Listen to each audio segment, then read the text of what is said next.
So guys, I have to admit, I am extremely happy today. Today is a really good day, especially in politics. And it's that political day that has really brightened my day, my mood, my overall demeanour. Now, today is the day when Labour really discovered what democracy is, and they've experienced it firsthand. And I have to admit, they don't like it. They don't like it at all.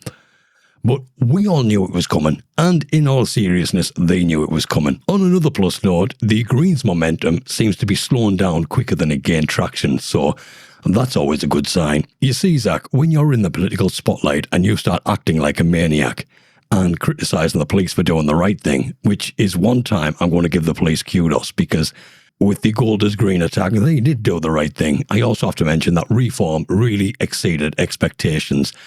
Whether you like Reform or not, it's certainly better than Labour and certainly better than the Greens. And on a really high note, Rupert Lowe and Restore Britain did an excellent job today, and that was one major win and hopefully the start of many. See, this is a good sign that the country is changing. I always come on here. Politics is riddled with corruption. Parliament is corrupt. At any stage of Keir Starmer's premiership, he's only been in power a little under 2 years. And at any stage, Parliament could have stepped in, the monarchy could have stepped in. However, none of them have. So it's been left down to the people. And today, the people use their voice. And finally, Labour are starting to hear what we have to say. They heard it loud and clear. Let us just have a look at the video Keir Starmer put on for damage control. You see, Keir Starmer is, I want to say delusional, but I think he's beyond delusional. I think this guy actually believes what he says. And that's a scary concept for anybody, let alone the leader of a country. Let's watch this video. Yeah, I'm sorry guys, but I'm really going to glow with this, and I'm going to enjoy every moment. And you know how it goes. I'm going to play it as I normally do. And I just like to pause it every now and then and jump in with my 2 cents and criticise this little fin weasel. No, I'm not going to walk away and plunge the country into chaos. Straight away, we haven't even got into it. Keir, you walking away would be getting the country out of chaos. It was when you stepped into that role, the country really experienced chaos. We were elected to deal with these challenges, and that's what we will do.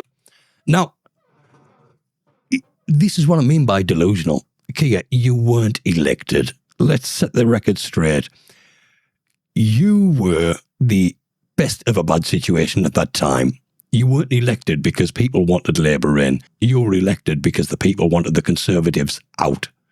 Nobody cared for your mandate of tyranny, your commie policies. Nobody asked for that. Let me be clear, these are really tough results. I'm not going to sugarcoat it. And we have lost brilliant Labour representatives, people who put brilliant Labour representatives. Where? I think I might have missed them. I didn't know they had any brilliant Labour representatives. So much into their communities, so much into our party and our movement. And the voters have... See, that sounds more sinister when he calls his party a movement. That's exactly what it is. It's a far-left political movement. Sent a message about the pace of change, how they want their lives improved. They was elected to meet those challenges, and I'm not going to walk away from those challenges. Okay, now. Okay, you are one complete sick, aren't you? You really are. And plunge the country into chaos. Yeah, they've sent a message that they want to change you. Well, they've sent a message that the change that we promised isn't being delivered in a way they can feel, and also... Keir, the change you have created has been so fast. We felt every fucking change. Every change. It's not that the change wasn't fast enough. It's the change was too fast and it was the wrong change. It's simple. Frankly, they're fed up with years of the status quo. But we were... Years of the status quo. He always comes out with this stupid bullshit. He's got nowhere to go, so what he will do is blame the past party. This is all he does. This is why I can't watch in PMQs. You know, he's never answered one legitimate question unless it's been favourable for his party and his policies. Elected to deal with those challenges, and I'm not going to walk away from that and Yes, to you plunge are. the country into chaos. Look, I think it's absolutely clear that the electorate are fed up with the fact that their lives aren't changing quickly enough. And this Like has I been said, our lives changed way too quick before the worst came. You made us the enemy, you son of a bitch. You stood there in less than a month in power and branded the whole of the country as racist and far right. You declared war that very day and you only just gained power. this has been going on for a very, very long time. I think that we were right to emphasise to the country the difficult inheritance we've had, the challenges we face, but we haven't done enough to convince people that things can improve, their lives can get better, the hope. And I'm not going to walk away from that challenge. You cannot convince us, Keir, because you are not there to improve our lives, make our lives better. That's not what you're there for. You are there purely to make our lives worse every single day. And we feel it. We felt that since the moment you took that position. There is only a certain number of people, a certain group where their lives are improving under you. We made a number of calls which were the right calls in terms of stabilising the economy.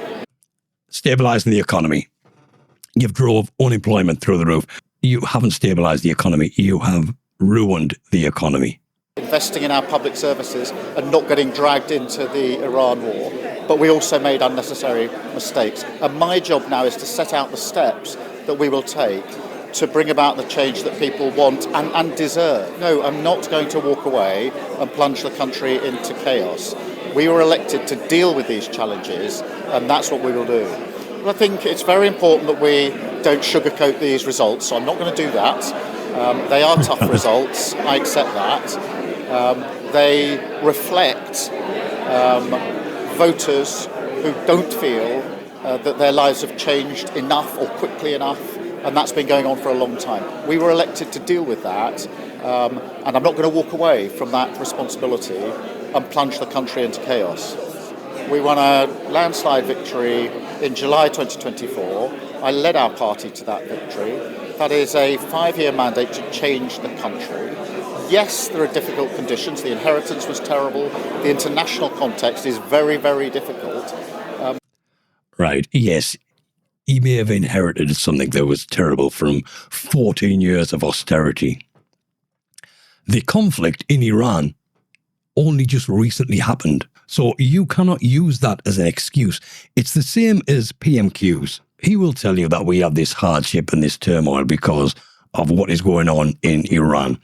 Now, one, Iran is only just happened when you look at the grand scheme of things. And two, don't forget the Conservatives dealt with COVID and still never f***ed the economy and the country as much as you did.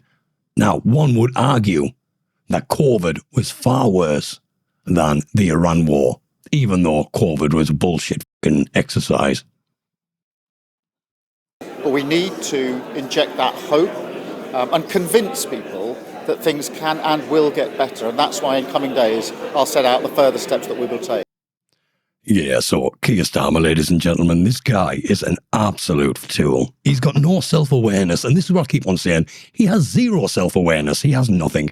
You have to laugh when he touches on the economy, and he keeps on bragging that he has raised the national minimum wage. And he touts it as a good thing. And I suppose for many people out there that are on minimum wage and have suddenly got an increase, you might be happy for now. But all that increase is done on top of the national insurance hike in 2024. All you've done is raised up unemployment because employers are no longer taken on in the numbers they did before. The people they did take on are now seeing themselves losing their job or losing hours. Companies, certainly small and medium businesses, cannot afford to sustain their company anymore. We know that the biggest cost for any company is payroll. And that is the first thing you attacked, and you did that on purpose. And you have Rachel Reeves coming out bragging that the Bank of England has lowered the interest rate for this, lowered the interest rate for that. This is the Chancellor of the Exchequer. Yet doesn't understand that when the Bank of England lower the interest rate, that indicates there's a problem with the economy. They don't do it for fun. They do that to boost the economy, to give it an injection, not because it's doing well. I would be amiss if I didn't go back to the Southport riots. The Southport, sorry, I'll put that in quotations, riots. And like I was saying, he was in power for less than a month. And he stood at that podium and he branded every single Indigenous Briton a far-right racist thug. Not only did he brand us thugs and far-right, he then went and started imprisoning us for our opinions, for our voice. He had the police monitor, no longer doing police work on the streets. You know, in Keir Starmer's world, getting stabbed and raped on the streets by the people he imports is far less important than the people who called it out on social media. The police will let these people run amok in the country. But the moment you call it out, you have plastic policemen knocking at your door and dragging you to the police station, arresting you at 3 o'clock in the morning to then hopefully imprison you by putting you in front of one of their bent, corrupt, left-wing judges. When Keir Starmer had first gotten into power, one of the first things he wanted to tackle was the prison crisis. Now, we have a prison crisis in the UK, apparently, because we have a large population of our prison inhabited by people who should have been deported. With this prison crisis, you now see where everything leads to. You see why his idea was to release prisoners early. Because, you see, he wasn't freeing up the spaces so he could put more criminals in prison. He was literally putting criminals onto the streets so he could then imprison innocent British people for voicing their opinions. That's exactly what he did. You have to look at it logically. If you are really saying that you have a prison crisis and you are going to do the extreme rule, like normal people, proper leaders would have said, right, we will invest in more prisons. We will get out the people who's not entitled to be here, send them back to their own country so they can carry out their sentence in their country, or build more prisons, like I said. But Keir Starmer wanted to release criminals to free up spaces, to then fill them spaces with innocent citizens. That was his mandate. That was his outset. This is why Southport worked strangely convenient in his plan. Now, I'm not saying anything more than that. I'm just saying it's strangely convenient, don't you think? And what would rightly drive not just the British people, but it would drive any nation to anger if you have people that do not belong, do not want to assimilate, do not think like us, going and attacking and killing innocent children. Now, I don't know any nation that would not be outcried. Well, there are a few, where kids don't seem to matter to them. But, it was strangely convenient, the Southport attack. I'm just going to leave that there. That was the prison crisis and the riots all in one. Then they released the Online Safety Act. Now, this was in the guise of protecting little children.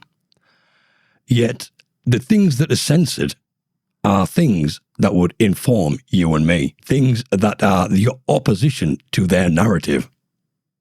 So why protecting children from porn and self-harm, would that include Sadiq Khan giving dodgy statements? Why would it include videos of migrants crossing? Why would that include videos of migrants raping people? Because they're all there, they're all on X. But yet, a lot of these things get censored, even if you use a VPN. That really annoys me, X. Elon, what the fuck are you doing? The Online Safety Bill was introduced by this Labour government to protect children. And at the same time, he was not just facilitating illegal immigration, he was actively advertising for it. You know, we always have this thing, I don't know how I'm going to stop the gangs. I tell you what, we'll smash the gangs. We'll give France millions so they can do absolutely nothing, and we'll say nothing. When the truth is, Keir and Labour You are the gangs. The best thing to stop anything like that, the same as law, is add a deterrent. Now, I don't know about you, but if I want to stop people breaking into my country, the first thing I would do is I would initiate a plan where if they get caught in our waters, they get picked up and sent back. If they make it to our shores, they get detained and awaiting deportation. And they get no funding, they get no housing, they get the basic food, what they need to live, until deportation. What is it you do, Keir? You let them get in the boat, you wait till they're halfway across the channel, then you pick them up, you ferry them to the shore, you then put them on a bus, give them ID, give them paperwork, send them to a hotel, give them money, and eventually give them a house. Now, all the time they're doing this, I'm not saying everyone. That's not what I'm saying. But what I'm saying is we have a high concentration of these people who have complete disregard for the UK and the UK's way of life. Because the UK has got a way of life. It is not like you say. We are not tolerant, and I've been through this before. We used to be tolerant, we're not now. Instead of doing all this, stop advertising. Because you are the smuggling gangs. And like I said before, you need to be prescribed as a terrorist organisation. So what else has Labour done? We've got the Online Safety Act, the raising of minimum wage to facilitate higher unemployment, and oh yes, scrapping the 2-child limit. Brilliant.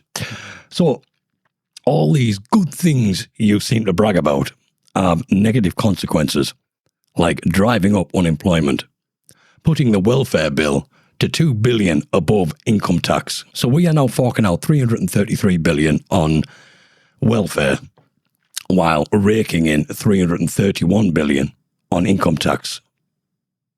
Brilliant. How long do you think that's going to be sustainable for? One would say not long at all. But you can't crash the economy that way, can you? I find it really hard to think of anything positive he's done. I don't think he has, not one thing. Everything this WEF puppet has done has been negative against the British people. He has criminalised us. He has weaponised the police and the judiciary against us. He has created laws to protect him and his kind and his pets. Not one thing has he done for this nation. Everything he has done has been a detriment to the British people and this country as a whole. This country, this once great United Kingdom, has been flipped upside down, turned inside out, bent out of shape. The country doesn't know what it is, where it is, who it stands for, who its people are. It doesn't have a clue. And that's on you. So take today, Keir, and take a note. Leave. Seriously, leave. Nobody wants your mandate of communism. Nobody at all. Nobody is buying your bullshit, and today proved that. Where's this voter bloc? Where's all this help you've supposedly sacrificed the country for? Did they not help you out, Keir? Were you on your own? Take it as a sign. Anybody else with a modicum of awareness would realise that, yeah, I'm the problem. Because you are the problem, Keir. You and your party. We don't want another Labour MP stepping in your shoes. We want Labour gone, once and for all. And you know that once this next election is called, Labour is done for. There is no more Labour, ever. And you did that. That is one legacy you will have left. You were the man that destroyed Labour and very nearly destroyed this country. So well done. You'll go down in the history books right alongside Hitler. So, after all that, you know what? I don't normally do these videos and feel happy towards the end of them. I normally get wound up, but today I'm really happy, and I would like to say once again, well done to Rupert Lowe and Restore Britain. Absolutely fantastic start. Well done. And we'll keep that going. And yeah, people of the UK who went out and voted and used your voice for something positive, I have to take my hat off to you. And well done. There are still quite a few people still not getting the message, and they will. They'll learn. But yeah, today I am proud of the people of the UK today. I really am. Let's see more of it. On that, guys, I'm going to go. Thank you very much, and I'll catch you in the next one.